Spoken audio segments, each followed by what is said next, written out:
Hey, what's going on, man? It's your boy Rich. I'm here with the guys, the tastemakers, man. This episode one, starting off with the summer preview for everybody that's out there watching. Like I said, my name is Rich. I'm Cam. I was waiting on one of y'all to talk. All right. I'm Cam.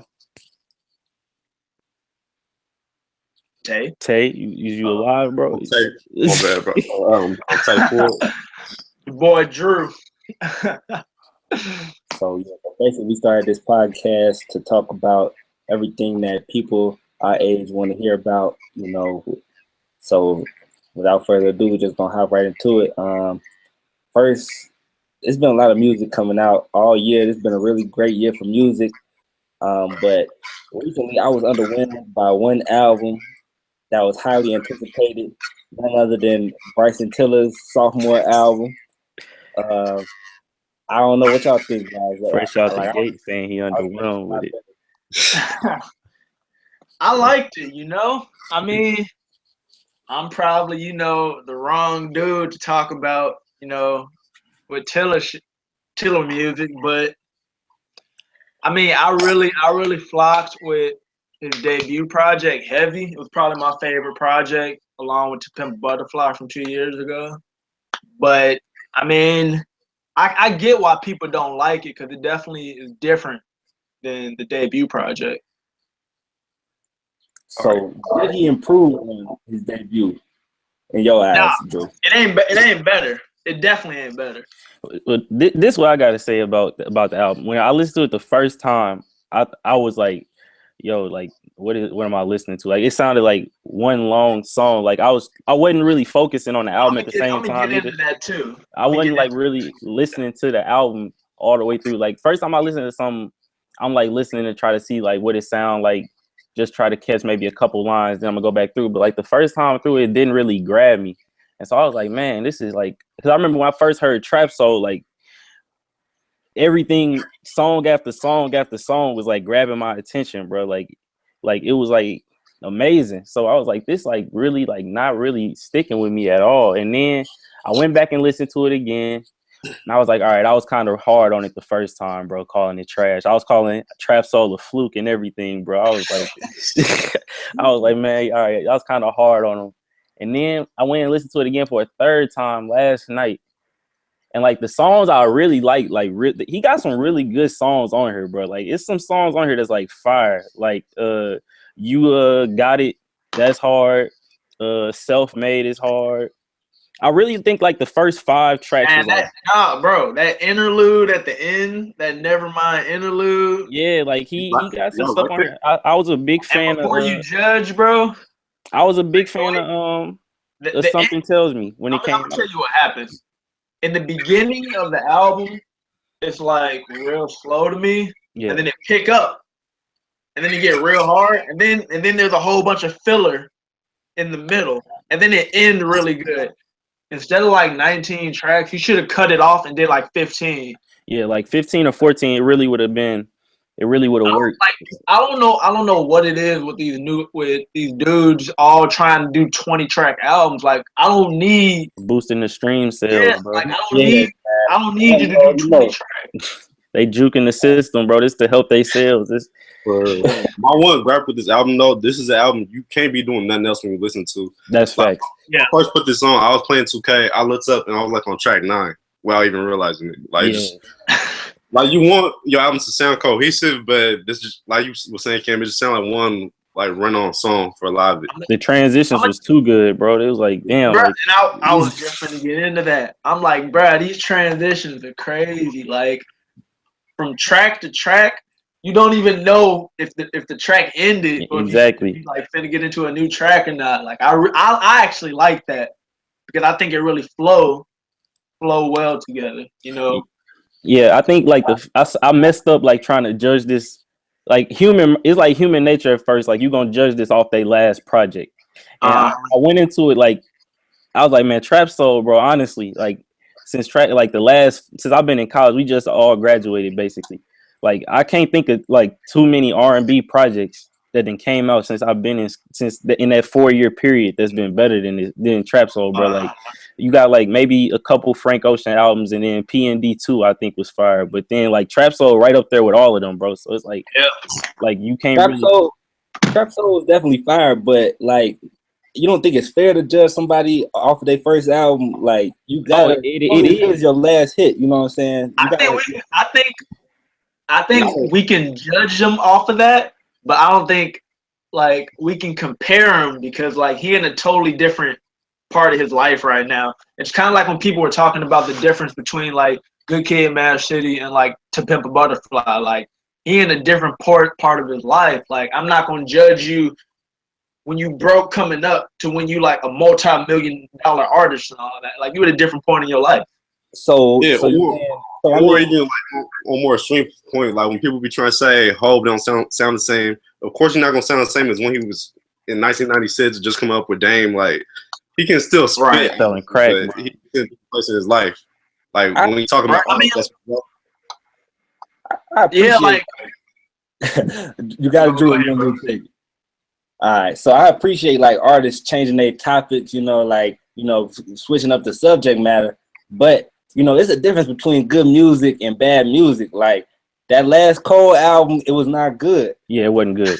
But he switched up the topics, but it just wasn't. I forgot he even did that album, bro. That was the least impacting 450,000 album ever, bro. Like the album had no impact on the culture. And I'm hot. I'm gonna tell you why I'm hot about that J. Cole, because I wanted to give him a try, because I'm not going to lie, False Prophets, even though I don't agree with it, he was definitely like, he was flowing on False Prophets. Like he was rapping on a bus, G. Like, I wasn't messing with it, G. He rapping on a bus. I like, get this dude out of here, bro. Like, come on. Like, well, I like that Joey beat though. Like everybody who got on that Joey beat has like killed that beat. And I was like, oh, I hear Cole got on that Joey beat. I'm like, all right, let me hear it.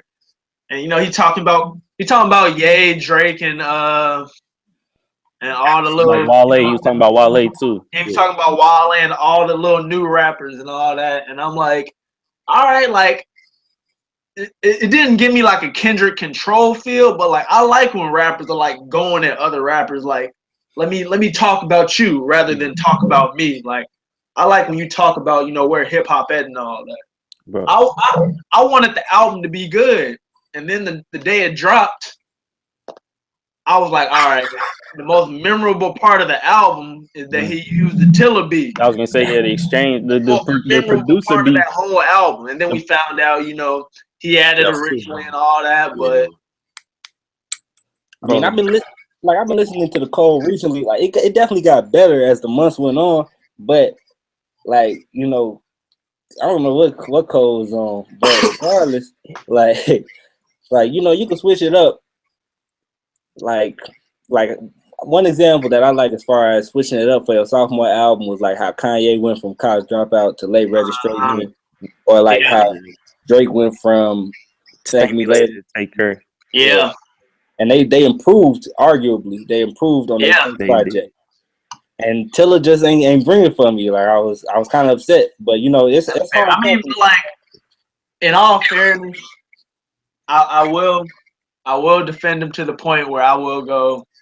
Tiller, I think, had not more pressure, but like he's a guy that he doesn't give interviews and like he's not really in the limelight. Everybody just in the album he's referencing like 20 like last year and all. Like he's been working on the album for a while. Yeah, I feel like everybody had crazy expectations because I think before Trap Soul came out, like I'm one of the people I was like I like Don't, I like all the tracks he dropped before, like Just Another Interlude and all that. But I was like, this ain't gonna be like a classic R&B album. Like it's gonna be good probably. And then we all heard it, and it's like, damn, like man, really really good. Yeah. Now we all like raised the bar for him and all that. Bro, and like maybe all that pressure, got to him a little. Well, he don't, like you said, with like him like not being easily accessible. All we see from Tiller for the most part is like his daughter and like him like just like on tour or something, like, or like meeting up with people on Instagram. He don't give you like a lot of like what's going on in his day-to-day life like other people do. Like I got 3 legitimate gripes with this Tiller album, and I think the album not as bad as the initial pushback is. I get where Rich coming from and how it can be disappointing, but it's three things that really held this album back, in my opinion. One, like we touched on already, it didn't need to be 19 tracks. Like 19 tracks was kind of long for the album.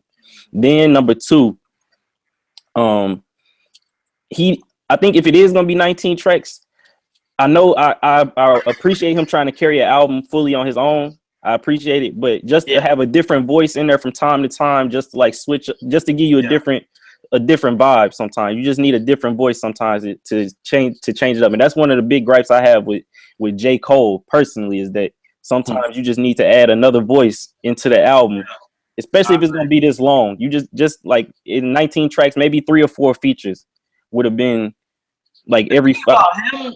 And like it's kind of weird with me.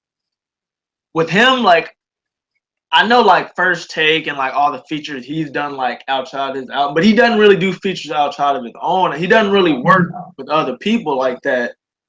And I think his music is like really personal to the point where like I don't think a feature would work. Like it's kind of hard to find somebody to fit in. Like he can maybe get a dude.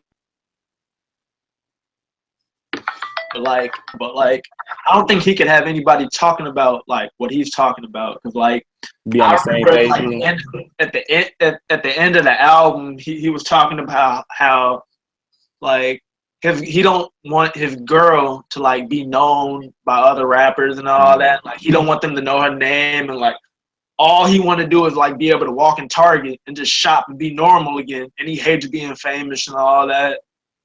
And like I don't think any other artist could like really talk about that from his perspective. Really, he kind of got like the same like the same stuff that Drake was kind of talking about when he first came out, like struggling with his success and everything. Like Tiller is doing it. They talking about it in different ways, but it's still kind of like the same thing. And then the third gripe I kind of had with the album. This is like a minor gripe, but it's something that kind of just for me. I feel like the women he talking about. Or is he like, and it's R&B artists in general, so it's like kind of a petty nitpick. R&B artist, you listen to an R&B album, one song the nigga gonna be single, then he gonna be in a relationship, then he gonna be wrestling with cheating on his girl. So it's like you getting different stories for the most part. But like with Tiller, like I think he need to like flesh out the characters in his songs he talking about. Maybe like none of the women he talking about for the most part really got any type of like. We don't know nothing about. Yeah, it ain't no. Like, it's exactly. Kind of all different. I do. I agree with that. But I heard he's real like personal with his stuff. But like I heard through all the little social media stuff that he was engaged to the mother of his daughter. I think her name somewhere to M or something like that. But he was engaged, and she called off they called off the engagement. And all that, and now he dating like a new girl, and she wanted him like low key IG model. Like she not like big or nothing, but she low key. And he been dating her like for a while. And, like he was engaged, and dude our age, he 23. Like yeah, he is young. He was engaged with a kid and all of that. I told Tay this earlier, bro. He need a Courtney from Hooters on P Street, bro. He need somebody to reference on the track, bro. We need names, bro. He gotta start naming the women he talking to, bro. Yeah, I do names for real. We need some names.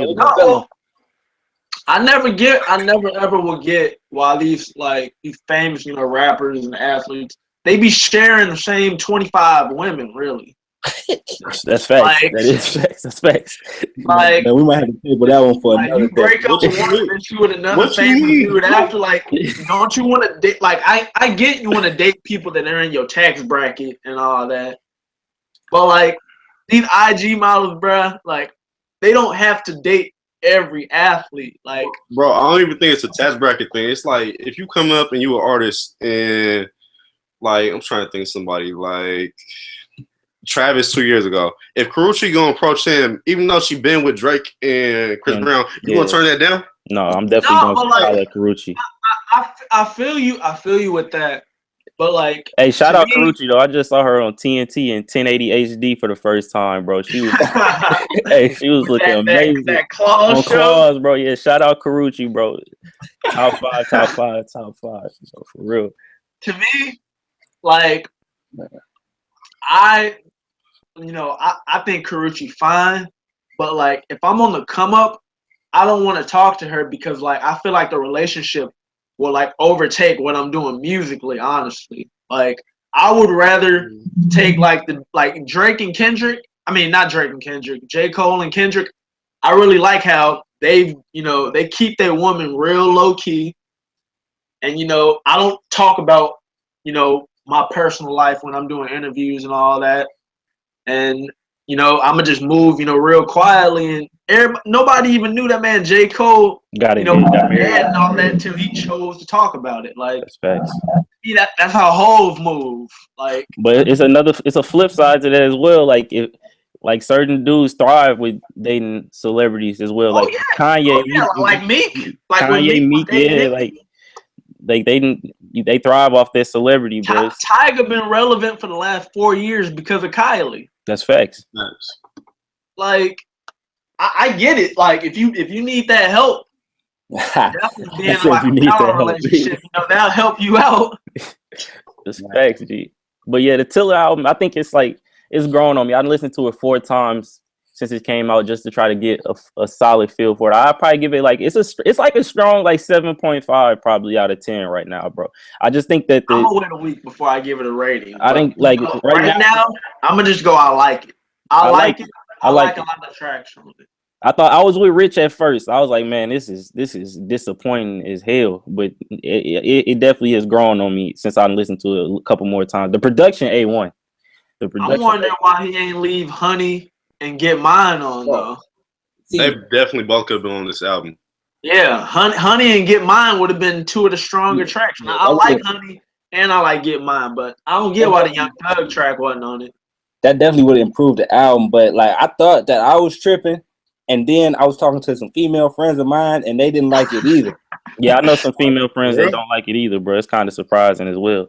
But It's wild. He don't need no interludes on no album where all the songs already 2.5 minutes as well, bro. I'm kind of confused about that. The interlude, one of the best tracks though. Bro, this album, all the songs top out at 2:45. They all damn near interludes as it is. Bro, the Nevermind interlude.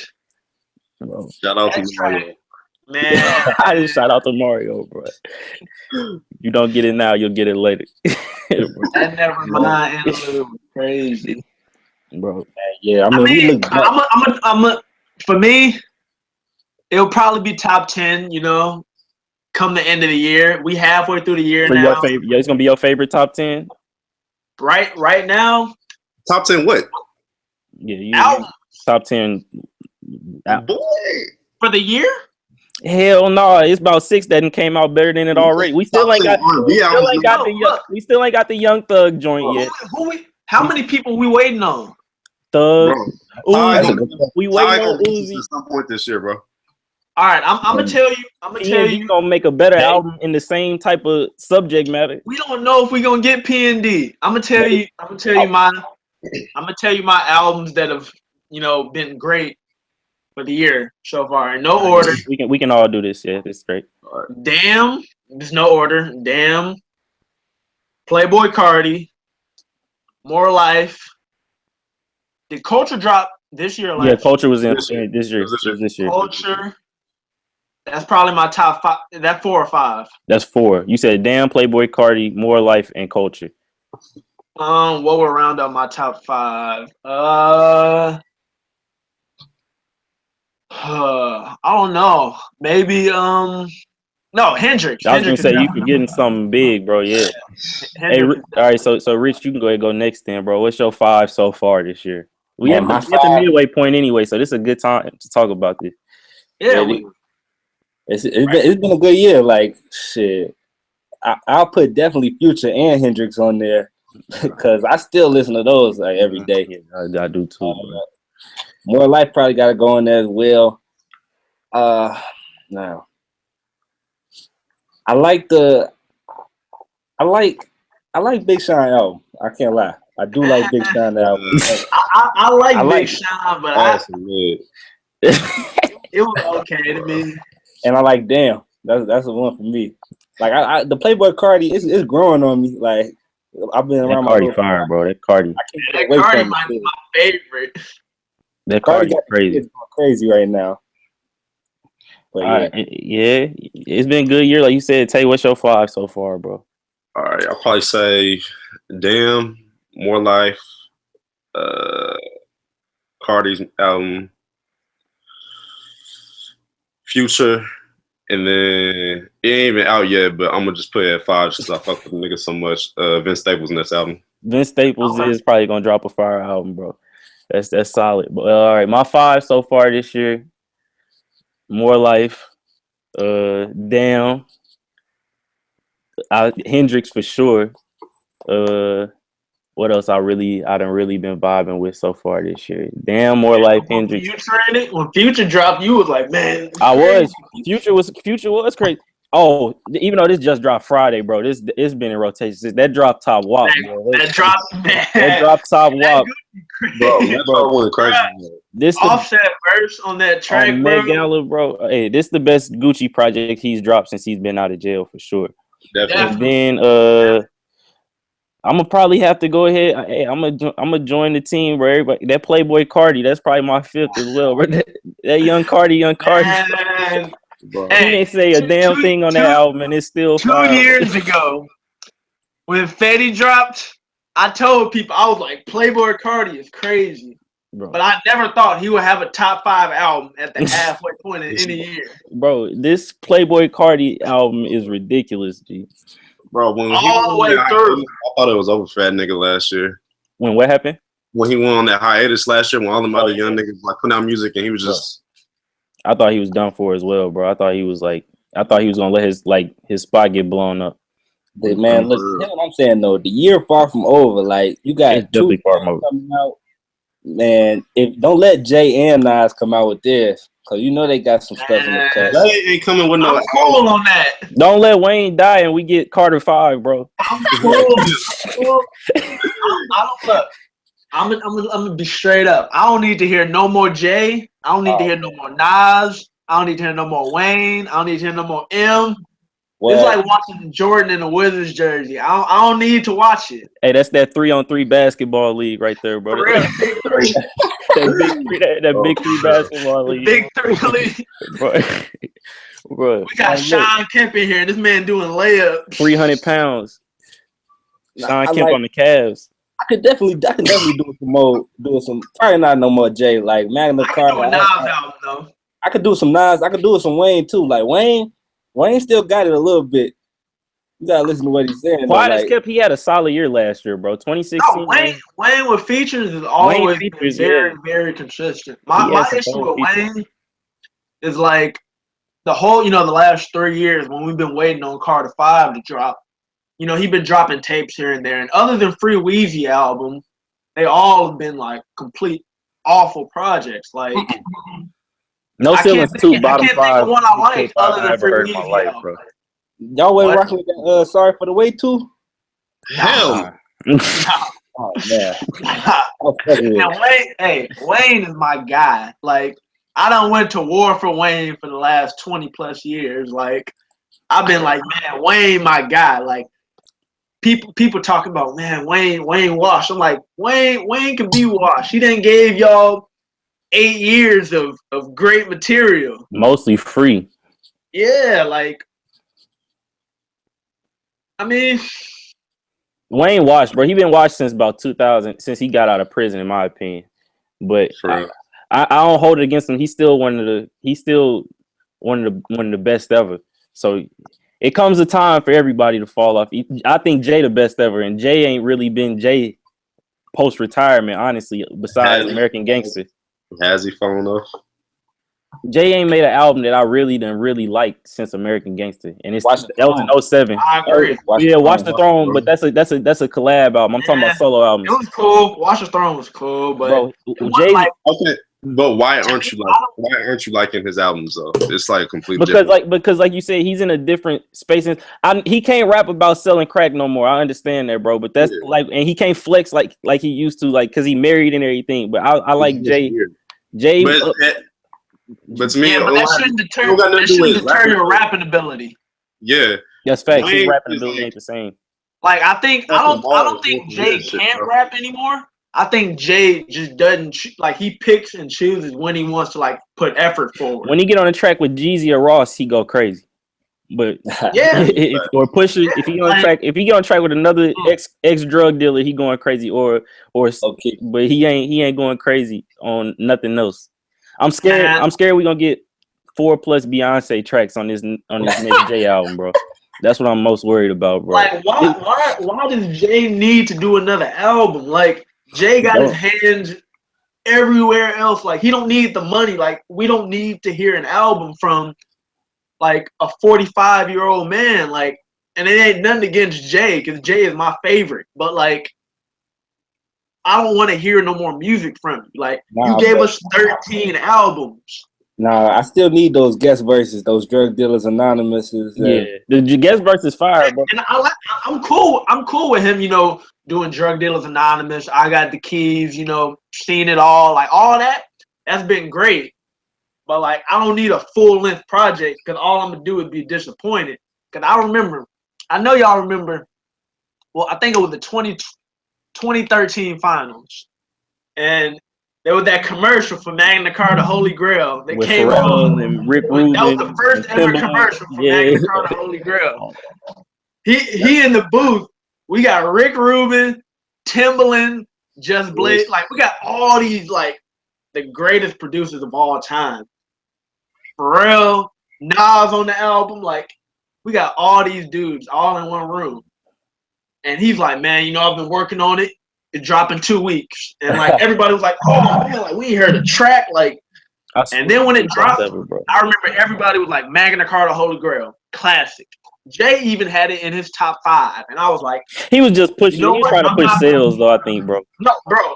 Everybody thought that Magna Carta Holy Grail was fire the first week it dropped. And then everybody started listening to the album. And I was like, all right, okay.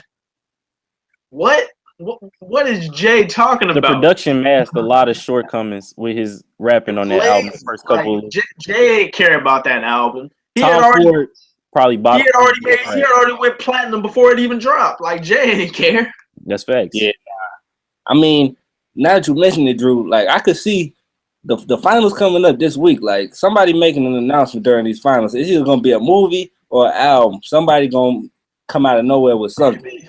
That's facts. So we're gonna get something in this next week, especially on probably Thursday for sure. Thursday night or the Sunday afternoon game, one of the two. Yeah, I think Sunday. Probably the Sunday because it was a Sunday game. It was game 2. I remember specific. It was game 2 of the 2014 finals. I mean 2013 finals, like Drew talking about. When it was a Sunday afternoon game when that commercial dropped, bro. I remember this specifically. I actually do. Yeah, it's probably gonna be the Sunday game. That's the game where it's gonna be the most people viewing. Because it's gonna be nobody doing that on Sundays, and people just gonna be watching the game on the afternoon. Man, I low-key been sick this last week without no ball to watch.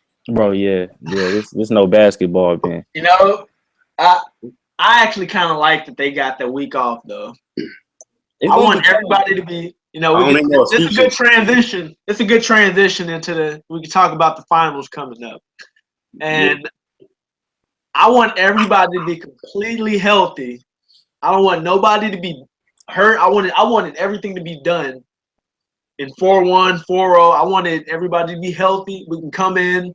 The last 2 years, both teams been like, oh, we're not healthy. Now both teams are healthy. Here's the First thing. one to get 4 wins. Like last year, like if you play, you healthy. So you can't say that Steph was hurt. He had like 5 35-point games after he came back from the knee injury. Yeah, I'm not buying it. And you know what I'm saying? They didn't need Bogey. In his defense, and you know, I'm playing devil's advocate here, and I've used the same defense, you know, when, you know, defending Jordan in '94, when Jordan, you know, fresh off of baseball. To me, when you're coming off of an injury or being away from the game, you know, it's not about, you know, you not being able to have great moments, because like you're a great player. You can have the great moment, but the ability to like do it night after night with the nagging injury, wear and tearing on you, and Jordan not being in basketball shape. He can drop 55 at the Garden, but he can come back and have 15 the day after because he used all the energy he had the night before. Like to me, I'll give Steph a pass, but that doesn't take away from the fact that they were up 3-1. I'm gonna tell you why I don't give Steph a pass. It's two reasons. It's two reasons I don't give him a pass. Like you just said, they was up 3-1 with 2 of the last 3 games at their house. That's a big, and where they was basically unbeatable, the best team ever at home that whole season. That's one of the reasons. Second reason, I don't care what nobody say about health, nothing. Your knee wasn't the reason you throwing behind the back passes out of bounds in crunch time in game 7, bro. You just out here, you tweaking. Like you it's mental. That's all mental. It's mental, bro. Like, bro, he after game 6, when LeBron blocked Steph shot in game 6, and then when that technical happened, when he got thrown out the game. When he threw that mouthpiece. Because game 6, quiet as kept. Game 6, Steph had like 32 before he got thrown out, bro. If I remember correctly, I could pull it up right now. He was having a good game that game, bro. And then like he got thrown out and it was over. You see in game 7 when LeBron blocked him and it got in his head and he started talking to LeBron because LeBron like looked at him after he blocked it. Steph wasn't there mentally after game 6 when he got thrown out the game. I think team, everybody besides Draymond in game 7 was crumbling under the pressure of the fact that they was about to blow that series, bro. I watched that game 7 last night. Like it was on NBA TV. Like Draymond really played his ass off. He had one of probably the 10 best finals games in the history of the NBA, and it didn't matter, bro. Like he was definitely balling out. He had 32, 15, and 7, and made 5 threes, bro. But like for this year, like people talking about how the Warriors added KD, but I mean, I'll argue that like the Cavs. They arguably added. Talking about Steph had 30. He did have 30 when he got thrown out of game 6. I'm looking at it right now. Yeah, 30. And he was 6 of 13 from 3 as well. So, but you know what I'm saying? Caleb wasn't really a scoring threat against the Warriors this past year or last year. But like now throughout these playoffs, he's been giving us like 7 threes every other night. Like he's been really killing it. So he definitely playing the best ball he's ever played in a meaningful game. Yeah. What were you about to say, Tay? If you look at like how this team has been playing like all season, they've been making more of an emphasis to go to him early so he gets in the rhythm. I think like the last 2 years he's been kind of feeling out of place as far as like not even just on the court but off the court as well. And now you're starting to see him like kicking with JR, Shump off the court, and he's starting to come into his own with the team. And Ty Lue said he was gonna make that a big point of his emphasis when he became the head coach was that he wanted them to play faster and he wanted them to get Caleb established down low in the post. Just even if you're not making the shots down there early, we want you to feel like you touch the ball, like just get it in the spots where you're comfortable, just so you can stay engaged night in, night out. But Rich, what was you saying? Bad. No, I mean you pretty much said it. Like Caleb, he another player. You know, he obviously not Kevin Durant, but he's another player. And then, like, out of all of the narratives that's out right now, the one that I can't support, like, is that if LeBron beats this team, then he leapfrogged Jordan. Cam, I heard you say that a couple times. Like, the thing bro, you gotta realize, bro. Like, here's my point, and I'm a Jordan stan, unapologetically. I'm a Jordan stan. Like, bro, I've had debates with this man, hardcore debates. It is how it is, and I will be objective with LeBron because I personally want him to beat the Warriors. I want LeBron to break through because I like, history being made.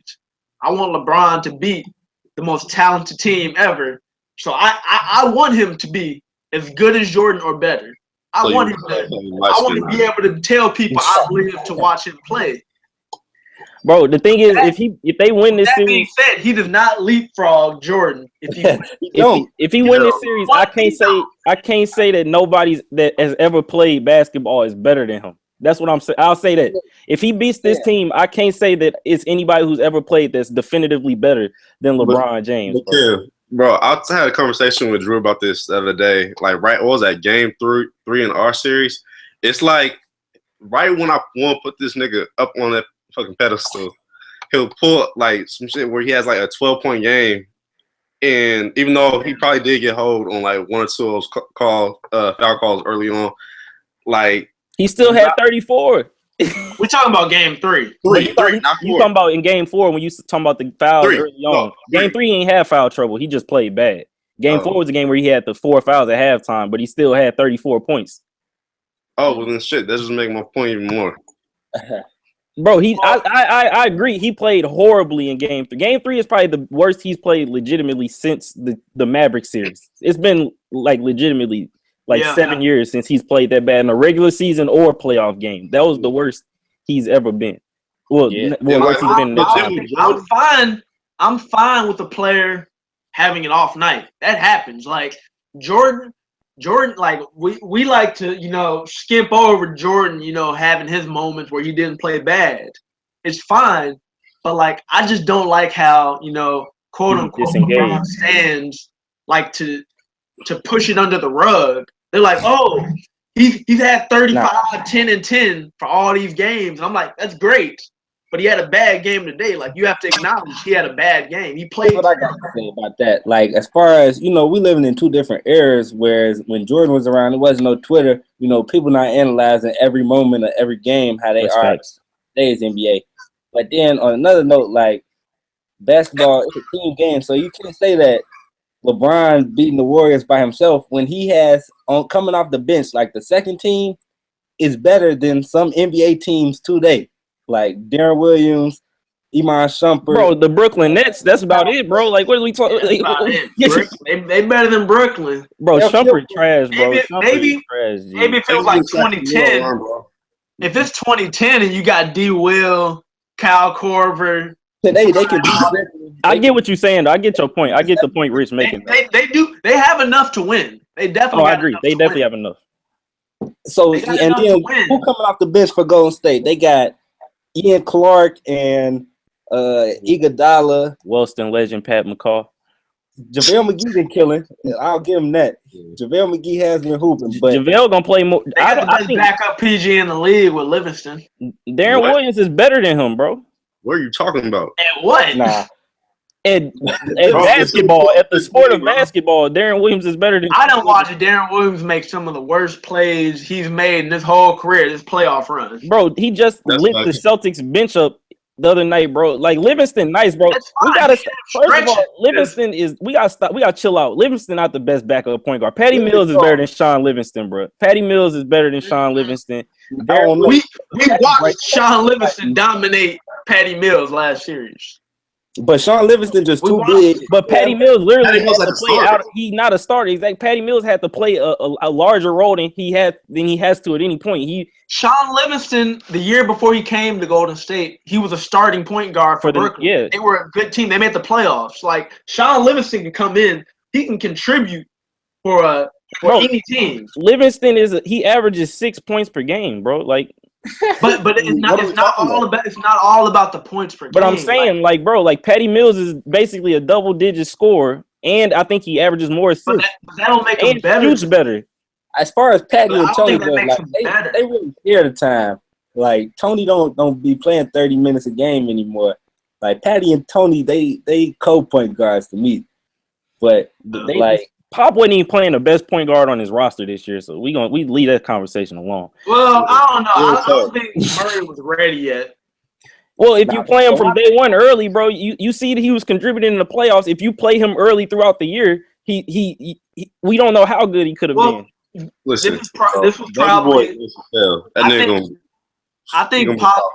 Pop knew this was the last run with the Parker Ginobili core. And Ginobili probably retired. Parker probably doesn't have a choice if he wants to retire or not after he got hurt. And they both probably gone. Murray and, they're probably going to grab a 2 if they don't grab Chris Paul. Will probably take over at the guard position next year. They're getting a point guard. They either getting Chris Paul or, my main man's D Rose. He's still going to ball. He's wild. Imagine D Rose. Might as well start DeJounte if you can do that. They would grab Kyle Lowry before they grab D Rose. Kyle Lowry not leaving though. I don't know. I don't think he's leaving either. He say he want to win, but I don't see no teams. Like he's been on the Grizzlies, the Rockets, the Raptors. There's 3. If he leaves, he'll be on 4. 200 mil, bro. 200 mil hard to turn down, bro. Oh, definitely. How much can the Spurs offer him though? That's the thing. How much can who offer him? The Spurs, because Texas ain't got no income tax. The Spurs only got $6 million cap space right now. Anyways, that's what they would have to make. They would have to move. To even get Chris Paul, they would have to move people. That's the big obstacle for them. Like they would have to move like damn near half of their roster. Like either Ginobili and Parker would have to retire, and they would probably have to move like Danny Green and like LaMarcus Aldridge. Both of them have to go. Contract off the David Lee probably retiring too though at this point after the injury he just had, and then I think he's gonna come back one more time. But like they would have to get rid of basically half of their roster to clear up enough to even where Chris Paul would even be willing to take that big of a pay cut to come to San Antonio. Because as far as the finals go, who gonna win it? I got the Cavs in 7. Why? Why do I have the Cavs in 7? Yeah, I just want to know y'all reasoning for y'all picks. All right. I think the Cavs will go up 2-1 in this series. And then Golden State will win 2 games in a row. To go up 3-2? Go up 3-2. I think Cleveland will take game 1. Because I think if they're gonna get a road game in the beginning, they're gonna have to get game 1 because they haven't played in a while. And I think Golden State is gonna be rusty, and Cleveland just played a few days ago. And I personally, I think Golden State got one more day off than Cleveland. It ain't like no, they got 3 days off. They got 3 extra days off? Yeah, they had 3 extra days off. Because they began playing the Spurs. You're right. They was 2 done. days before. They was done on Sunday, and the Cavs didn't play. And the Cavs had to play. They was done on Monday, and the Cavs played all the way till Thursday. You actually right. You're right. They have not played in a while. And, damn near 2 weeks, I know these dudes are going to be ready, but we watched them have all that rest when they played the Spurs in the first round. And they were really, really, they couldn't hit in the beginning of the game. And I don't think Cleveland, is going to let them off the hook if they're not shooting well. Well, Cleveland will take game 1. Hopefully Cleveland don't get hurt either. That's the big thing that happened. Golden State will take game 2. Golden State will take game 2. Cleveland will take 3. And then Golden State will win 2 in a row. And then Cleveland will win it out at home. And then game 7 will be a toss-up. And I think LeBron will outplay Kevin Durant. And that will be enough for them to win the title. All right, who going next? Do y'all want me to go ahead and go next? I'll go next. I think that the Warriors going to win in 7. Very simple because, one,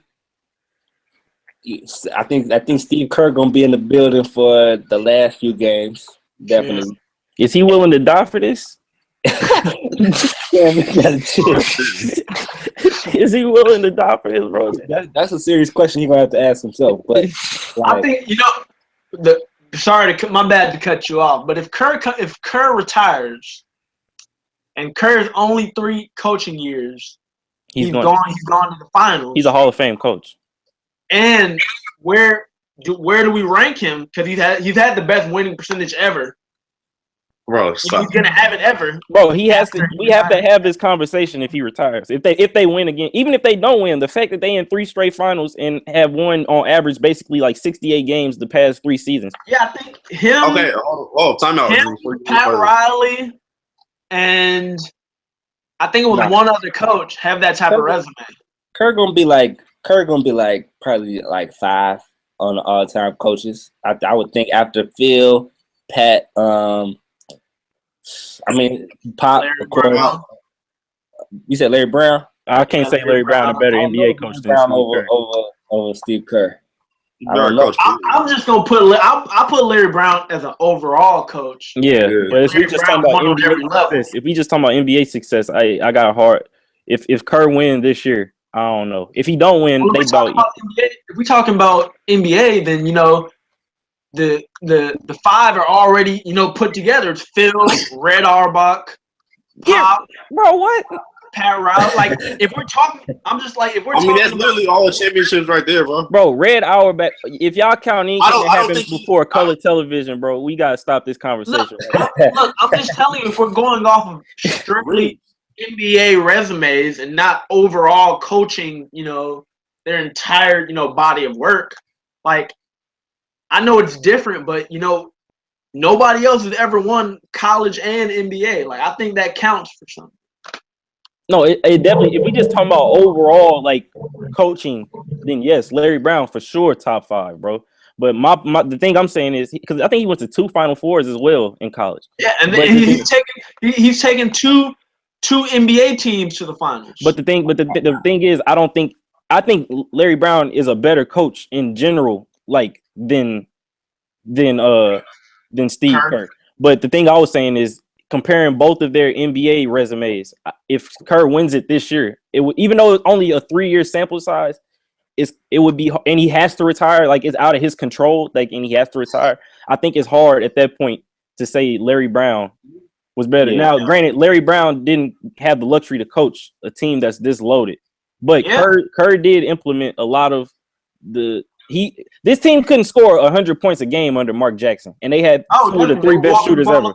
They had 2 of the 3 best shooters ever. He was still trying to throw the ball down low to David Lee every time they came down the court.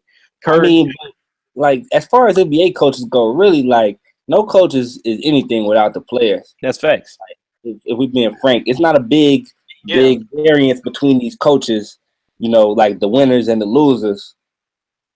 But that's probably why Larry Brown would get a lot of cachet in coaching conversations. Because if you think about what are like the last like 20 NBA championship teams, besides the 03 Spurs, that Pistons team in 04 is probably the least talented NBA champ, maybe in NBA history since free agency. Biggest upset ever, too. Probably since free agency. In the free agency era, they probably are for sure like the least talented team. It's no superstar on that team. No 20-point scorers. It's on the only team. one lock Hall of Famer, probably. Only one guaranteed Hall of Famer. You don't think Ben Wallace a lock? Finals every right. year. Yeah, for the whole 2000s. Ben Wallace. They was there with Flip Saunders. They was there without Larry Brown. So but they couldn't win. They couldn't win without Larry. They couldn't win. They didn't go to the finals without Larry Brown. They beat the Lakers and lost to the Spurs and then never got back after Larry Brown retired after he left. They went to the conference finals every year. Now, granted, they kept getting. I think they would have kept losing in the conference finals regardless if Larry Brown's they coach. They ran into generational teams and players. Like, they lost to D Wade. D Wade became D Wade on them. Then LeBron became LeBron on them. And then they lost to the Celtics, big 3. Like, I don't think coaching was going to save them from none of them performances them players put together. Like, to go back to what you were talking about earlier, every coach had to have talent in them, and I agree with that. But to me, what separates great coaches from good coaches is, can you maximize the talent of the elite players? Like, Michael Jordan was always a great player and all that.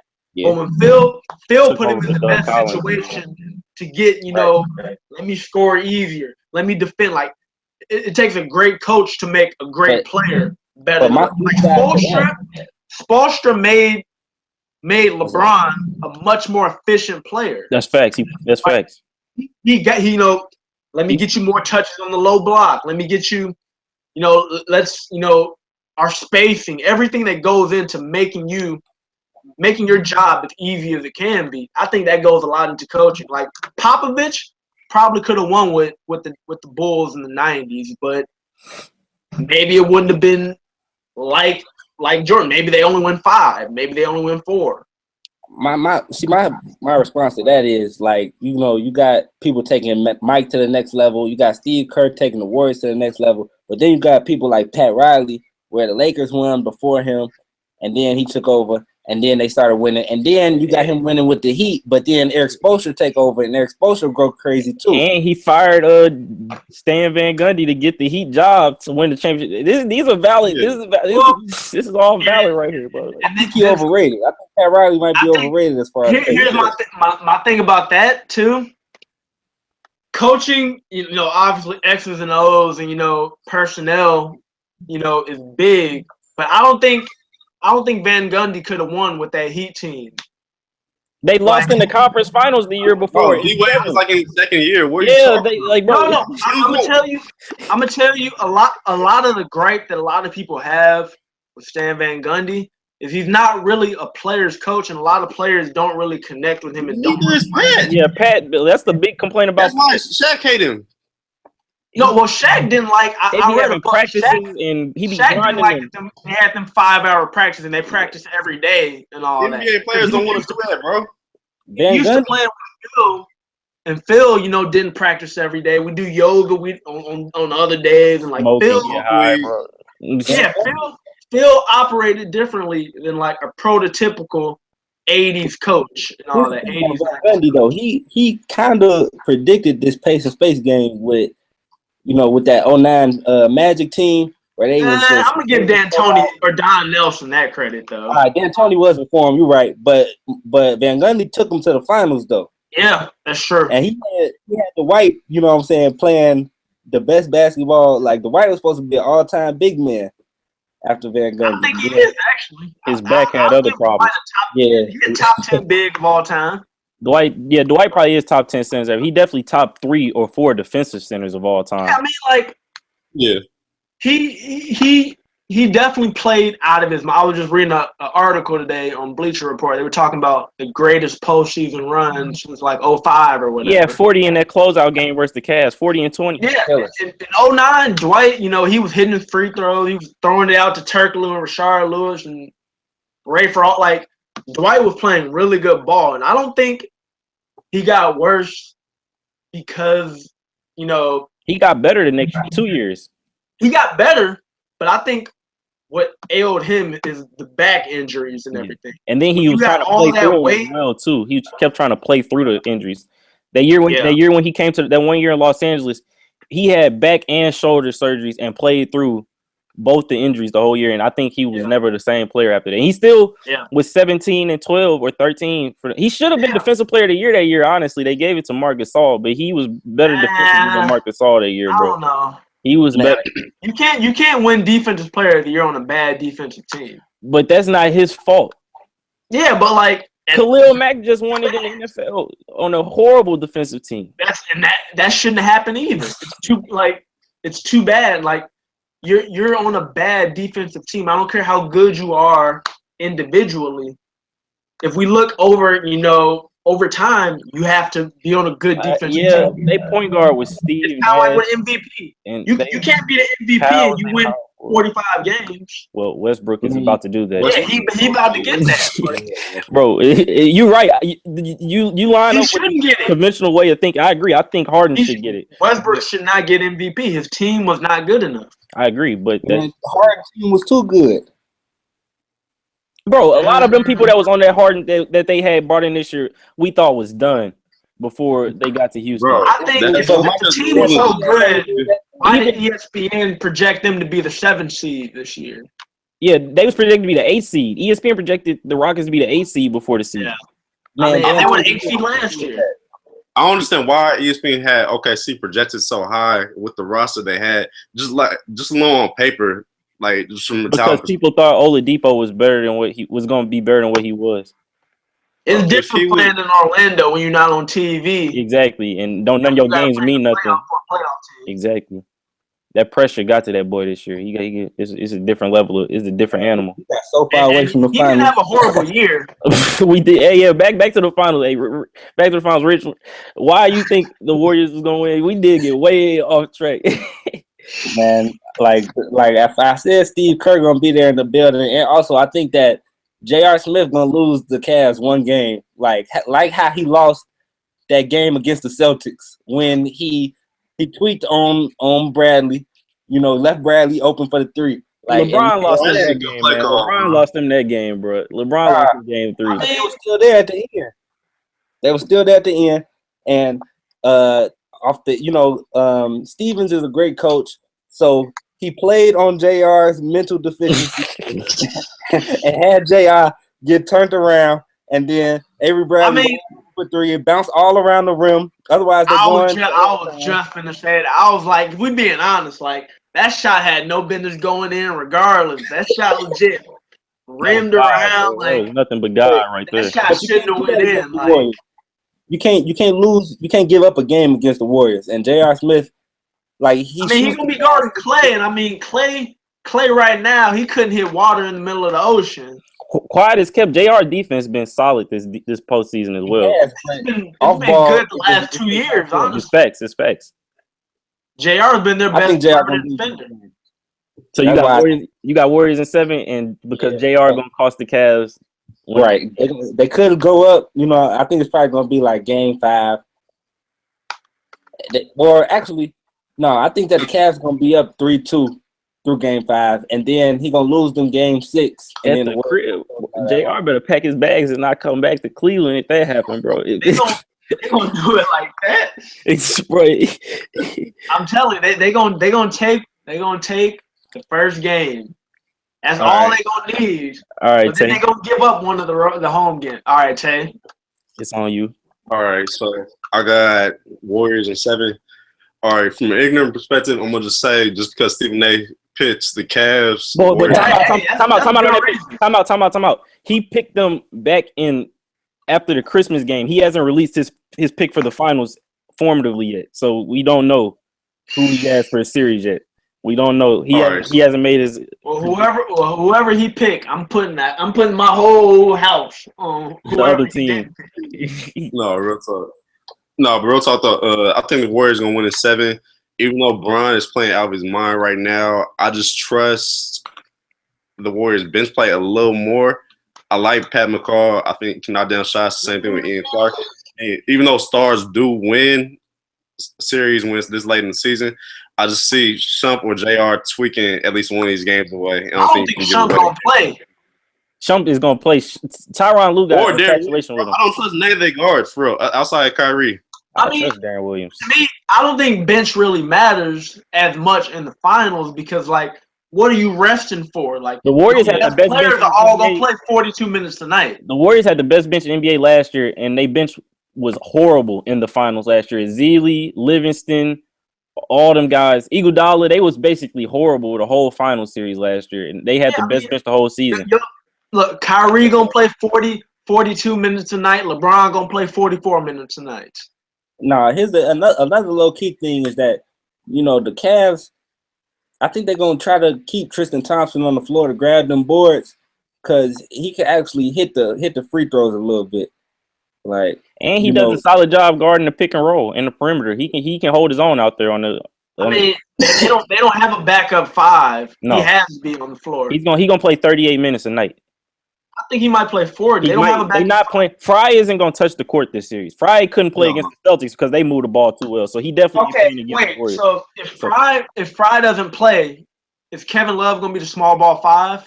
No, they gonna do what they did in Game 7 at the end of the game last year. They gonna go LeBron, JR. They just gonna run they starting 5. The thing is, which they can hide if Iguodala is playing, is still quiet as kept. He ain't been good this year for real. If Iguodala is still at the same level, they can hide Kevin Love on Iguodala on defense. That's what they did on Christmas when Iguodala he couldn't make nothing. He wasn't effective. He not there offensively, but he been solid in the other pieces of the game. But that's the thing. If he gonna be a non-factor on offense, that's the whole strength of the Warriors. That death lineup is throwing Iguodala out there. If Iguodala is gonna basically be a non-factor, you can hide Kevin Love on defense on Iguodala. They got another guy that can go get his basket whenever in KD. You know what I'm saying? They got KD. LeBron gonna guard him. Kyrie gonna guard Steph. LeBron, there's no stopping. No, actually, what's probably going LeBron is. Don't be surprised if you see Tristan Thompson actually guarding KD and LeBron guarding Draymond in certain spurts. Don't be surprised if you see that. Here's the thing, though: you can't stop KD. KD can really don't be surprised. Well, that's that's with all these guys for the most part. Yeah, if he passes in the finals, then bro, I'm saying what they threw it at him on Christmas and it worked in certain instances. They ain't gonna do it for more than 2 possessions at a time. I'm just saying, don't be surprised, especially if like third quarter, certain like times in the game, if Tristan Thompson is the one matched up guarding KD and LeBron, because that's how highly the Cavs think of Draymond Green. If you can stop him from being able to be like that valve, that safety valve, to be able to an initial pick and roll when he get the ball, and then now he's in the open court and he can make plays, either throwing into a shooter or going to the basket. That's the thing that's like the hardest thing to guard out of their offense, more than like KD being 1-on-1 or Steph being 1-on-1. We already know they 1-on-1 brilliance, or even just forgetting about Klay Thompson. But the thing is, if Draymond gets the ball in the middle of the court with options, that's the thing. That's what I'm saying. Don't be surprised if LeBron. They threw LeBron on him in Game 6 and 7 last year. Yeah, but I think they did that because I think you're wasting LeBron by putting him on Barnes, honestly. When you need the Now rings at this you point. kind of have to put him on KD because he's the only one that can match up defensively with That's KD. facts. That's facts. That's facts. I think they need to get 10 minutes out of Richard Jefferson, I think. Richard Jefferson's gonna play. And I think they need I don't know what happened with Ty Lue, but I think Derek Williams should have been playing more. I don't get how Shumpert is still playing over Derek Williams, bro. I just don't understand it. But over Derek Williams? Yes, Derek Williams when they brought him in, bro. Derek Williams was an elite 3-and-D player for like 3 weeks for them when they first brought him. He can guard 3s and 4s. Yes, like I think Derek Williams should have been playing. Draymond, he can match up with them for stretches. He ain't gonna like shut them down, but he can hold his own. Yeah, he got the versatility to be out on the perimeter and to guard him down low. This is facts. So, Cam, who you picking? All right, well, as seen as the president of the LeBron fan club here, I'm going to go with the Cavaliers in 7, and I have a couple of reasons why. I honestly disagree with Drew. That's it? It's going to take LeBron 7 games? Didn't you pick Cavs? You go pull a Nick Wright and go. Nick Wright was on Undisputed talking about Cavs in 5. I have too much dignity and self-respect to go full Nick Wright, bro. So like, he was like, he told Cleveland in 5. Nick Wright probably lied to you. So let's go back to what I was saying. I think that the Warriors. I almost am 100% sure the Warriors will win Game 1. That's what I honestly think that coming out the first game of the series at home, I think that they're gonna have their crowd is gonna be ready for the finals, and I think they're gonna win Game 1. I think Game 2 the Cavs win, but the rest of the scenario you had laid out is the scenario I have as well. I think the Cavs win Game 2 and Game 3 to go up 2-1. They lose Game 4 at home and lose Game 5 back in Oracle. Come back home for Game 6. Don't get closed out at home, and then in Game 7, I think it's up for grabs, and I think that LeBron and the Cavs already having won a Game 7 in Oracle. It won't scare them. They going in there. They've done it before. I think it's 2 scenarios in play that I think if they go right for the Cavs are in good shape in this series. We have yet to see. Last year, Kevin Love was playing at a high level going into the finals again before last season. He was lighting up the Hawks and he was lighting up the Raptors. And then they got to the finals and Draymond kind of like bullied them for the most part. If Kevin Love can finally like have an effectiveness of about 17 points per game. If he can get them the same 17 he's been giving them all playoffs, basically, that's what you're averaging for postseason. And basically shoot at like a 40% clip from 3, it's going to be very hard for the Warriors to guard the Cavs. And then the second thing is, Drew, we was talking about this a couple weeks. You called it going into Game 3, and it happened. Or Game 2 of the last series.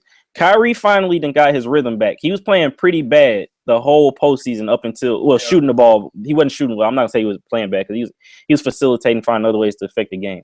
But he was not shooting the ball well at all. Yeah, he had his first double-digit. Yeah, like assist game. Yeah, he was not playing. He was not shooting the ball well at all.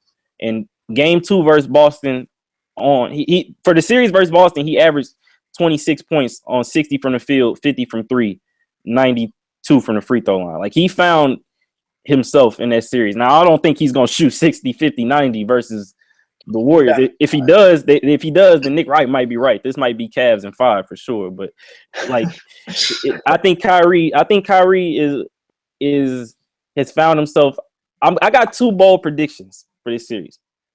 One, I don't think Clay is showing up. Either Clay or Draymond. One of them 2 is not showing up for this series. Clay gonna show up because he has not showed up for the first 3. One of the two Warriors big 4, and I think Steph and KD gonna show up. I think they both gonna give you between 25 and 30 every night. I think they both be there. I think Draymond's shot might leave him. It's a regression to the mean is low key due for Draymond Green, bro. Like he's been shooting at such a high level, like so far. I think a regression to the mean is low-key due for him. And he's such a streak shooter, his shot can leave him at any point. What about LeBron's shot? LeBron is a more consistent shooter than Draymond. Even though the last year and a half, for the whole year, LeBron has been pretty pretty Yeah, LeBron's been straight. Draymond shot like 30% from 3 this year. He shot horrible. Yeah. And for him to be shooting like 45, I'm gonna tell you who's gonna be the X factor in the series. And me and my cousin Mike were just talking about Hold on, it. let me get this last bold prediction out. Last bold prediction. One of either LeBron or Kyrie has a 50-point game in them in this series. No, one of them two. One of those two has a 50-point game in them this series. Bro, ain't nobody bust out no 50-point game in the finals. Not named since Mike, and that's I think that one of them. Both of these teams are not going to allow that to happen. One of those two is. This is my bold prediction. If anything, KD will do it. This is my hot take. One of either LeBron or Kyrie has a 50-point game in them. LeBron last year had back-to-back 41-point games, and Kyrie had a 41-point game. Yeah. And I think that this year 50 is in play for one of them. They both playing at such a high level going into this series that I think 50 is in play for somebody in this series. I'll even say it's in play for Steph or KD. Somebody out of those 4 players is going to go for 50 in this series. That's my bold prediction. Something crazy. One of these guys is going to have a ridiculous game. Ridiculous finals game, like not like a regular, ridiculous like a 40-point triple double for LeBron or a 40-point game for Steph, KD, or Kyrie. Like somebody's getting 50 in this series. I got a feeling something crazy gonna happen. I got a question. So two of us said that the Warriors were gonna win. Two of us said that the Cavs were gonna win. But if the Warriors win, it's gonna be KD's first ring. So, like in the past, we've seen players like LeBron cried when he won his first chip, and Mike cried when he won his first chip. The way that KD went about getting his chip, I don't think he gonna cry. Like if he cry after winning this year, bro, he's not gonna cry, bro. It ain't even that it's too. If he cries after going to this team, like I'm not one of them people who look. I understand that it's more to life than basketball. KD said he went to Oakland because he wants to get into like the tech field or whatever. He went out to the Bay Area, Silicon Valley. He want to get involved in that. I understand completely, bro. But strictly from a basketball point of view, how hard was this? It ain't, bro. How hard was this, bro? Like how hard was it to go to the Warriors, a team that won 73? And like, bro, like knocked him out the playoffs. Now I'll give KD credit if he cries. If like this goes 7 is crazy 7, like game 7, LeBron got 40 and he get 45. It go like overtime. Something it's like an epic battle or some shit. I'll be like, all right, bro, you done exhausted everything. But if they win in like 4 or 5, they like wipe these or like a 6-game series or something, bro. I don't know about them tears, bro. I ain't gonna be here for it, G. I ain't with it. Hey, I got a question real quick though. Between Steph and, because I remember Richards brought this up about how Draymond went crazy in last year's Game 7, and if they would have won, he probably would have been MVP. Mm-hmm. Who do you think, if the Warriors win, has more pressure to win MVP this year, Steph or KD? Definitely Steph for sure. Steph got more pressure. He done been in the finals 2 straight years and ain't got one. But he was a unanimous MVP and been MVP both years. I think Curry got to get one. With KD, he's coming to the team. Like, yeah. It ain't even his team in actuality. I mean, he's a very important part, but I don't think he got pressure. He just want to get a ring. I don't think he care about Finals MVP. And that's why I think the pressure on Steph, because if KD come in there the first time there and win Finals MVP and it kind of shift to becoming KD team going forward, that's the type of thing that can shift the perception around the league and make everybody start to jump on the. Like, I still personally think it's Steph's team. I think it's Steph's team. He wonder if KD come in there and he established that he's the reason why he was the best player on the floor in the most important series, and that like he's basically the focal point and the reason why they won the championship. I think that would hurt Steph, especially like in the way we view him. Like he would have been in 3 straight finals, 1, 2, didn't come away with any hardware. Granted, I do believe he should have won Finals MVP back in 2015. Like it's over with at this point. So was KD all NBA this year? He was all NBA second team? He was second team. And, all year up until he got injured, he was a leading, like he wasn't a leading MVP candidate, but he was ahead of Steph. 3, definitely. He was in the conversation for sure. He was ahead of Steph. So I mean, if he won Finals MVP, it's his team.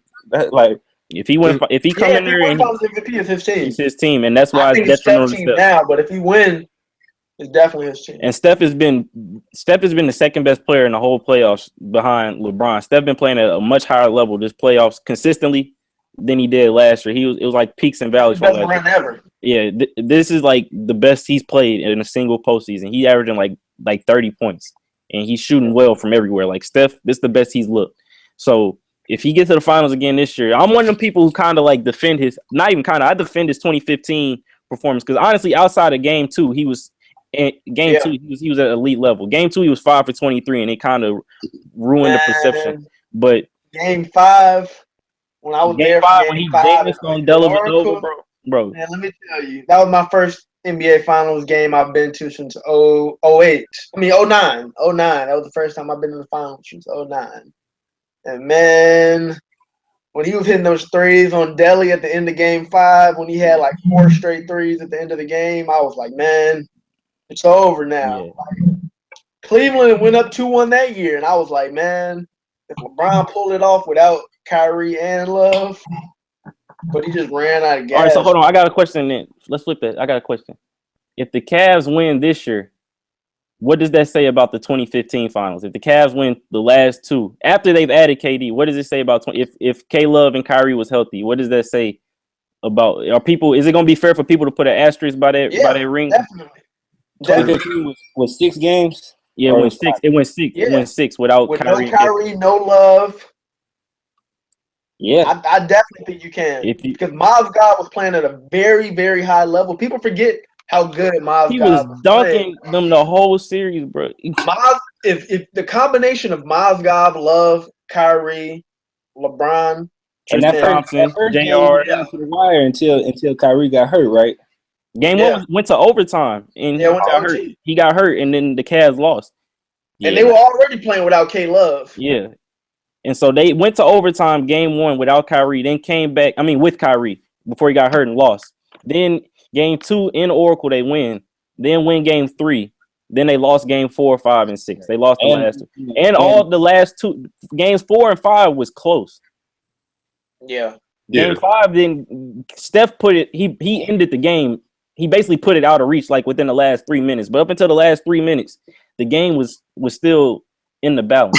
I feel like you can't like take away anybody's ring for the simple fact that you can't take it away. We ain't gonna take it away. No, but I'm saying you have to put an asterisk by it, like how the NCAA put an asterisk by Reggie Bush, Heisman, and D Rose going to the championship. It is an asterisk by it. I don't acknowledge it though. Stuff happens. Like we watched Reggie Bush. We watched him dominate. It's an asterisk by it. It's fine. I'll acknowledge it. And you watched Steph cook Delly live. But he wouldn't have been in the game. That's the thing. That's the reason why if they beat them this year, I think you kind of have to question, like, would the Cavs be going for a 3-peat right now if they won this year with everybody and them adding KD? It's fair to question, like, all right, well, Kim, what happened in 2015? Drew, you kind of got biased with this. Both of us do, just because you were like your fan. I'm a Celtics fan. So, do you put an asterisk on the 08 finals?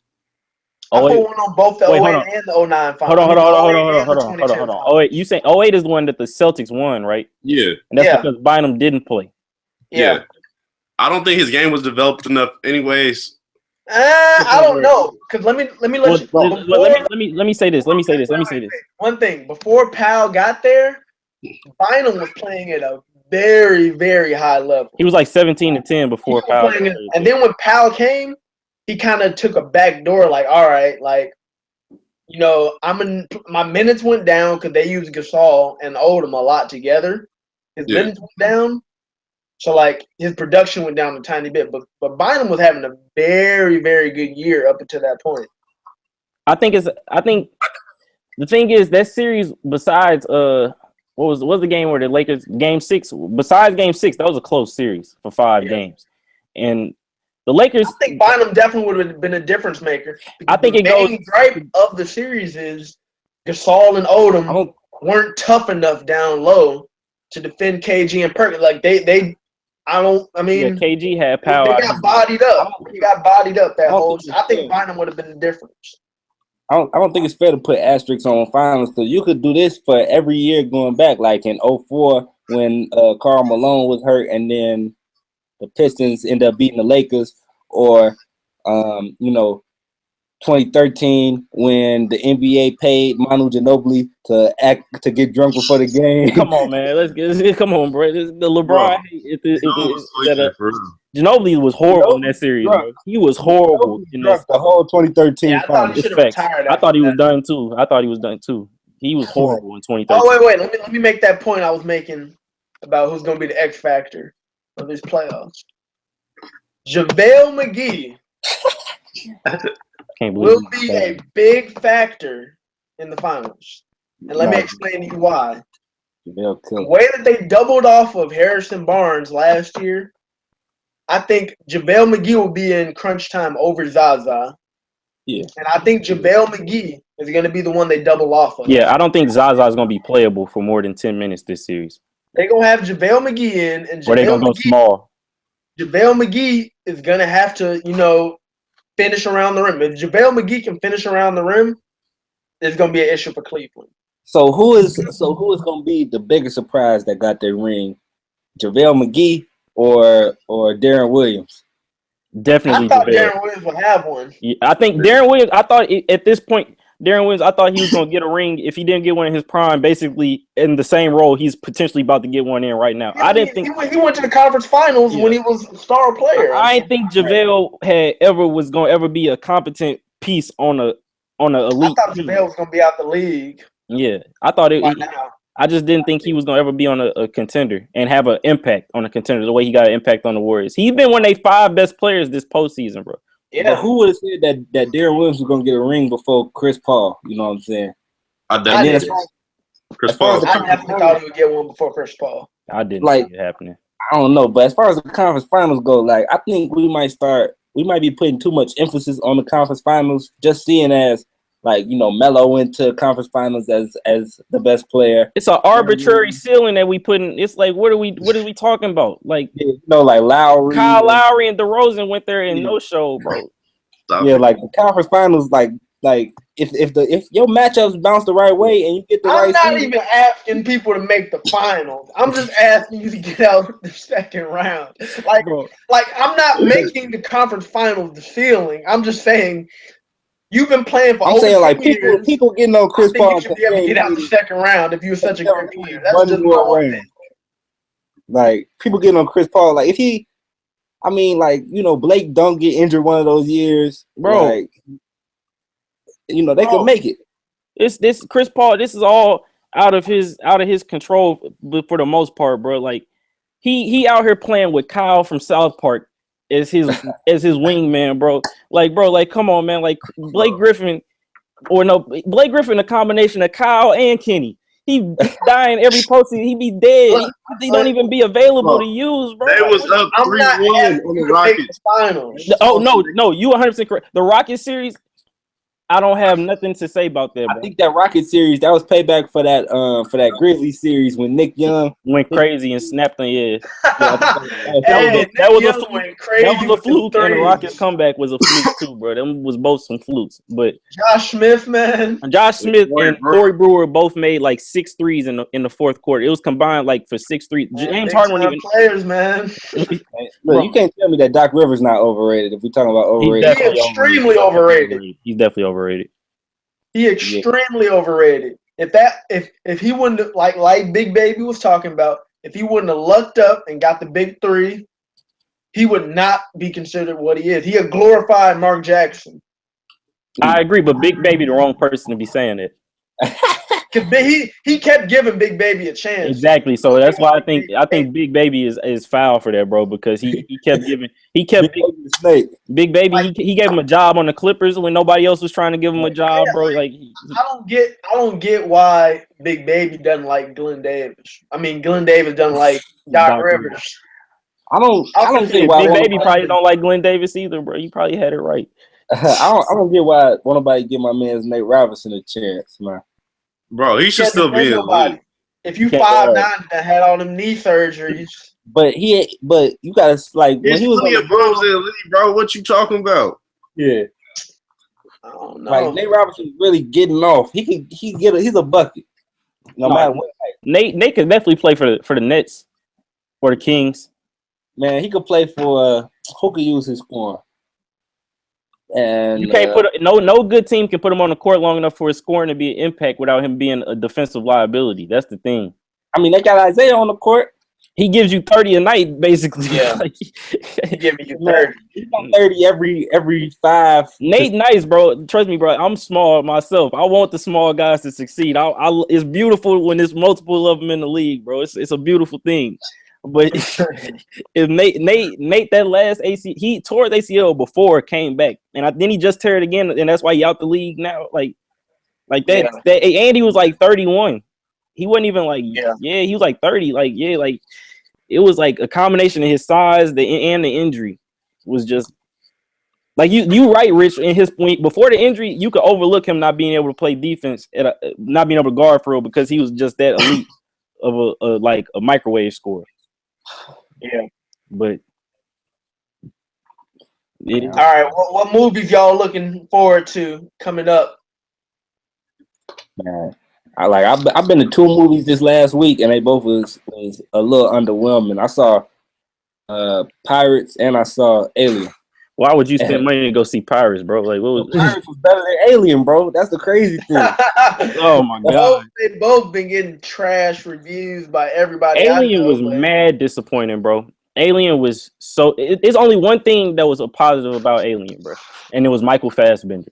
But that was also the negative because I think they focused too much on Michael Fassbender playing 2 different roles. He played David, and what was the other robot he played? Walter. And I think Alien was just too predictable, bro. And that as well, bro. And half the cast served no purpose. It was no character development. It was no nothing. Like people only reason they was there was to die. Well, like, I mean, it dropped 80% in the box office after 1 week. So that just lets you know, people went to go watch it, and a lot of people didn't like it, and they told their friends, "Hey, don't go watch that. You gonna waste your time." And a lot of people didn't go. I kept telling Mario and you from going to see it. Yeah, I mean, like after seeing the blockbuster, the preview didn't really make me want to go watch it. After watching these blockbusters, like I feel that for the rest of the summer, I'm gonna be more focused on like under the radar films, like Slight. I want to see that one. That's with Jacob Lattimore. Yeah. I think that's it look interesting. I ain't completely ruled that one out, honestly. I'm looking forward to Planet of the Apes. It's gonna be fire. The third one, the trilogy. It's gonna be fire. Come out in July. That's gonna be fire. Wonder Woman drop on Friday. That looked real good from the previews. I'm looking forward to going to watch that.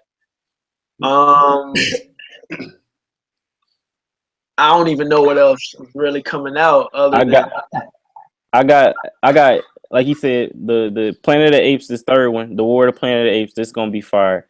But it's another movie that's coming out in like 2 weeks that I really think is gonna be like cold, and it comes at night. The movie.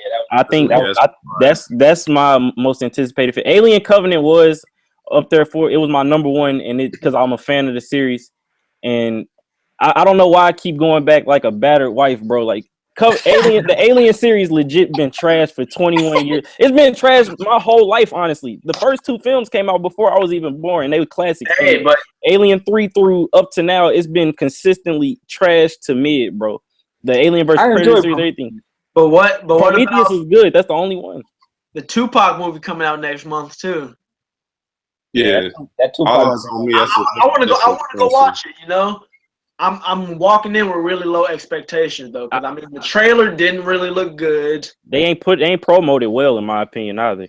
Yeah, the rollout has been awful. I mean, they're using a lot of characters. This some Life of Pablo rollout for this movie, bro. What they're doing is they're using a lot of the actor that they used from the Notorious movie, right? So like the homie that played Biggie. Gonna play Biggie in this movie. From Straight Outta Compton that plays Suge Knight, ain't he in this too?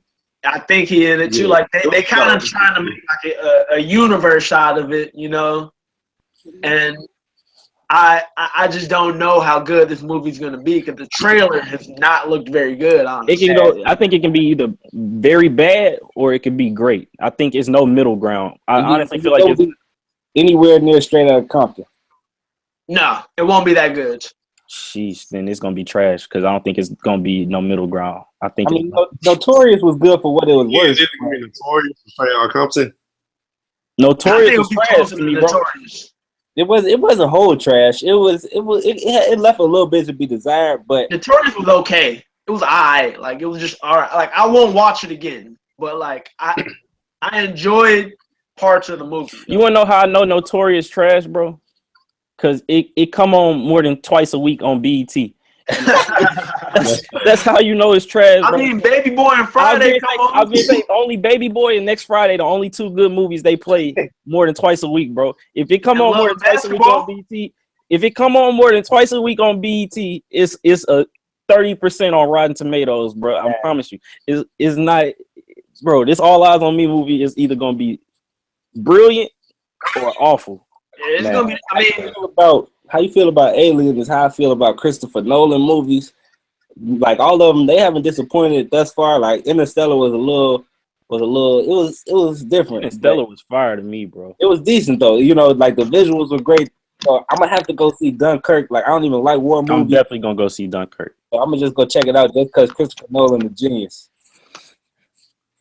Dunkirk a lot of the good movies I want to go watch. They come out at the end of the year, though. You know, the summer is gonna be. You know. Yeah, you're right. Planet of the Apes coming out, but you know that Star Wars, that Justice League, like all that's coming out. Stephen King's It, the remake of It, gonna come out too in September. Oh, yeah, and that trash Transformer franchise drop again this year. Bro, not giving Michael Bay another $1, bro.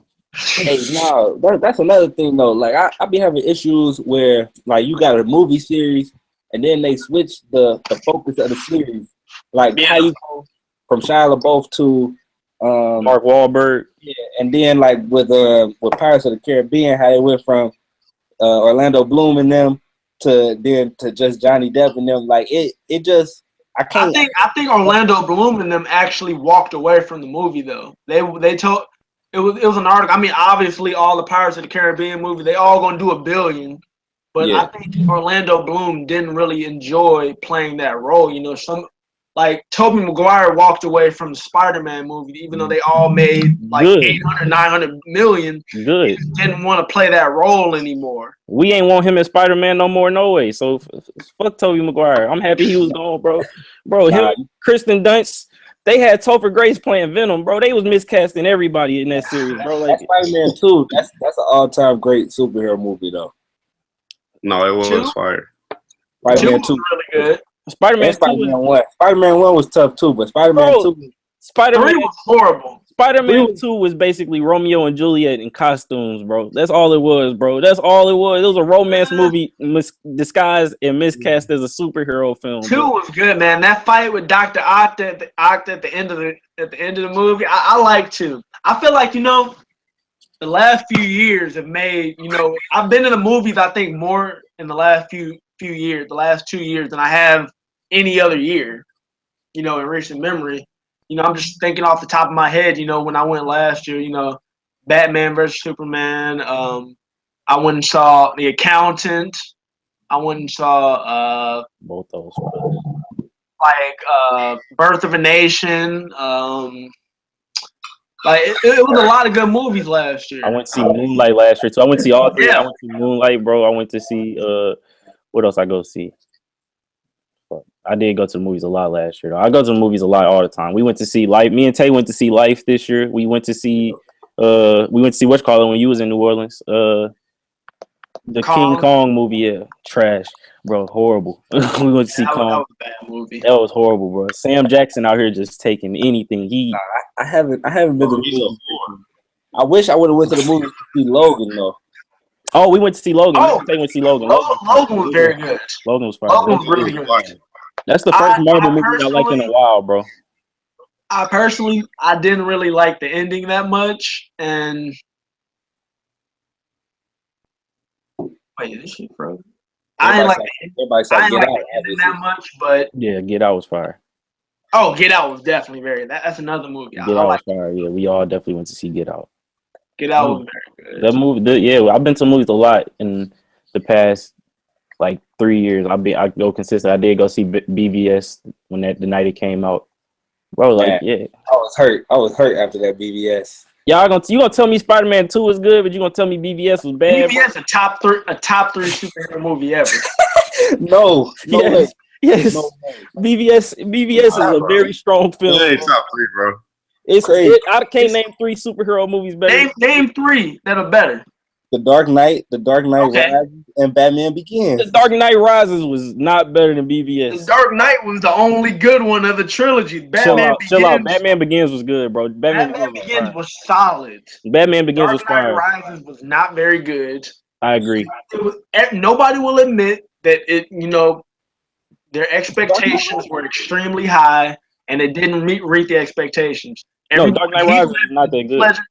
When Heath Ledger died, they had to rewrite the script, and everything just went, haywire. Bane wasn't Bane. Like, it just wasn't a good movie. And personally, I mean, I think we give the Christopher Nolan trilogy a little bit too much credit, because I think the Joker is what is the most iconic part of the franchise, and that's in one movie.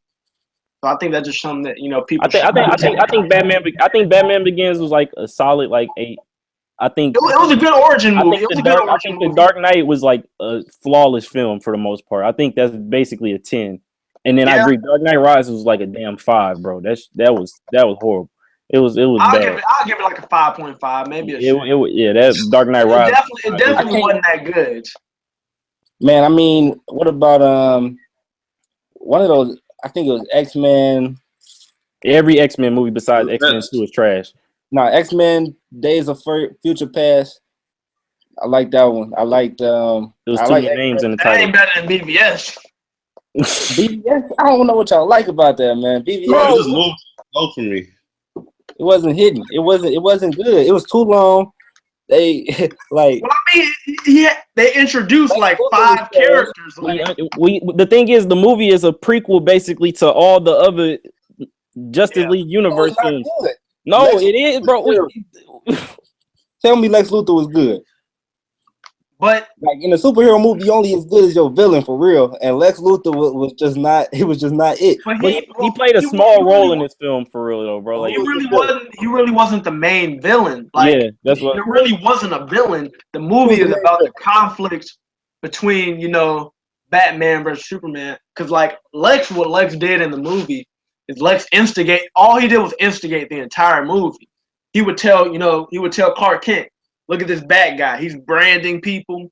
He's killing people. Then he would turn around and tell Bruce Wayne like he's a god and he could switch on us at any moment and wipe out. And then the build up of the movie, like they're hating each other, and then eventually they just both go, all right, we got to do this. And then the whole conflict is born out of Batman being pissed that Superman knocked over his tower while he was trying to save the world. Like, Batman don't even make Batman tweaking, bro. And BVS not better than the Avengers. Period. Oh my god, bro, that was a hot take right there, boy. That's a hot take I've ever seen, bro. I'm gonna tell you my top 3. My top 3 movies, superhero movies ever. I would say BVS is in there. The Dark Knight is in there. And Captain America 2. Was that Winter Soldier? Yeah, Winter Soldier. Yeah. Winter Soldier's top 3. Yeah. I would give Winter Soldier top 3. Spider-Man 2 is definitely up there. Guardians of the Galaxy 1 is up there. I really liked Man of Steel is up there. Bro, that's about it.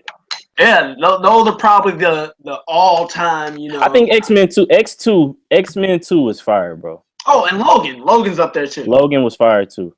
The second Wolverine, the Wolverine, that was terrible. When he went to Japan?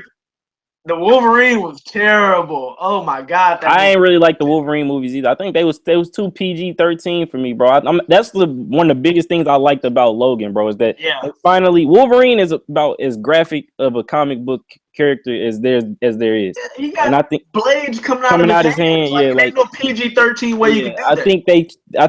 I think that's why I like Logan so much. Is they finally went ahead for his last film, made it like. So y'all giving it to Deadpool over all the other PG-13 joints? No, Deadpool was some mid to me. It was overrated. Yeah, Deadpool was cool. The character in itself is overrated. It's a ripoff of Deadshot from DC. Yeah, that's the first thing. The whole character of Deadpool is ripped off of a Deathstroke. Yeah, Deathstroke. So it's like bro. I personally I'm not like a huge fan of Deadpool, but I will. When I went to the movie theater, I laughed. I enjoyed a few parts of it, but I probably won't ever watch it again. Bro, that movie was. Maybe when it comes to Netflix, I'll throw it on one day in the background and all that. But I'm not gonna go out of my way to watch Deadpool. Nah, man. That's like in the same boat as Suicide Squad, like. And that too. I'm probably never gonna watch that again. I liked a lot of it when I went to go watch it in the movie theater, but I probably won't ever watch it again. I ain't got no reason to go watch that again. It wasn't no great, oh my god, I gotta go watch BVS again. I'll watch BVS again. Them fights at the end between Batman versus Superman, and then after that, when all three of them were fighting Doomsday at the end, like I was like, oh, I gotta watch that. That fight was better than Batman getting his back broken by Bane. Bane did him dirty in Dark Knight Rises. Like Dark Knight Rises was crazy. He did, but that's my biggest gripe with Dark Knight Rises, bro. That's one of them anyway. He cracked his back. He could have killed him right there, and instead of just going ahead and killing him. No, but that happened in the comics too. Bro, he broke his back like exactly. And then took him to the whatever, the little prison. That's what all villains do in every movie. Cam. Well, listen, bro. Listen, the killing wasn't even the issue. It's the fact that in like a span of 2 days, he went from like recovering fully to climbing out. You gotta pay attention because when he went in, his face was clean shaven, and then when his back was healed, after he was hanging on that thing, he had a beard. How long it take Bane to wipe out Gotham City then, bro? Like your main obstacle is gone. You should have wiped the city out. They went from the football season to it was snow outside. That's why I thought it was the same thing because it went from September to at least like January. So you don't have any real gripes, bro. I don't know. I just don't think I really, first of all, they had to rewrite the script for Dark Knight Rises 3 different times. First, when Heath Ledger died. Second, when they just threw out the script and they wanted to change it. And the third time, they got it out because, the movie's got to come out eventually. But, I don't know. Hold on. I don't know. I definitely think, the Dark Knight Rises, could have been better if Heath Ledger was alive. So I will put, an asterisk by it. And it could have been better. But, coming off of Dark Knight, the expectations were obviously high, but and it was already when they was already like saying it was gonna be the last one. Yeah, coming off top goal, the expectations for what's the name? True to self. Yeah. Niggas done forgot the title already, bro. That's how forgettable the album is for Rich, bro. He done forgot the title of it and everything. Look, True to Self did not meet expectations, but that doesn't mean it can't be good. And that's what I say for Dark Knight Rises. It's a solid project. Yeah, like True to Self, a better album than Dark Knight Rises is a movie, in my opinion. Definitely. I ain't gonna watch Dark Knight Rises ever again, but I will be listening to True to Self again tonight. All right, man, whatever. I done listened to True to Self more times than I done watched Dark Knight Rises, bro. Man, bro, y'all sick, man. He's talking about he's sick. I could go on and on, like how Catwoman better than Wonder Woman in BVS and what's his name? Like it's a lot, but to each his own, man. We done came full circle, brought it back to True to Self, man. So I guess this the first episode of the Tastemakers. Many more to come. It's just a summer preview episode. like I said, my name is Rich. Cam. So Yeah. Signing off. Yeah, signing off. So we're gonna go ahead, check back in with y'all in a couple weeks, man. Hopefully some more stuff pop off. We'll probably see something happen during that Sunday game. Yeah, man, we're gonna let y'all know what it's looking like. Stay tuned. All right, bet.